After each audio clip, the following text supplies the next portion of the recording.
الله يعلم حاجتي ومكاني في غربة بين الثلوج أعاني مد الأيادي دثروني إنني في كربة وأرى الحياة أماني مد الأيادي دثروني. السلام عليكم ورحمة الله وبركاته.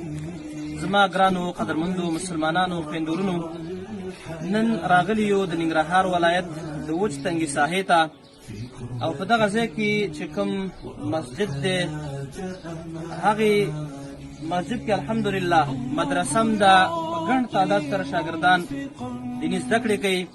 د دغه مسجد د دغه شاګردانو ډېرې ستونزې مشکلات دي چې یو په هغې کې د دغه شاګردانو دپاره د قرآن کریمونو ریلونه نه وو. نو دغه خبره د دغې مدرسې استاد د القریشي خیریه بنسټ ملګرو سره شریکه کړې وه.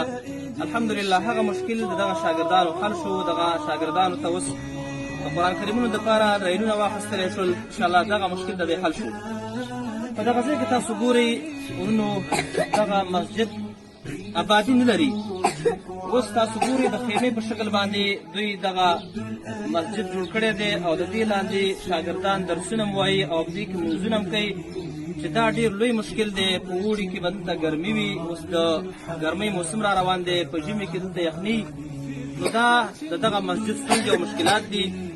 اوس دننه ورځو انشاءالله د دغه مدرسې د استاد سره انشاءالله خبرې کوو چې د هغوی د خولې نه به واورو چې دلته کوم مشکل ډېر اهم دی.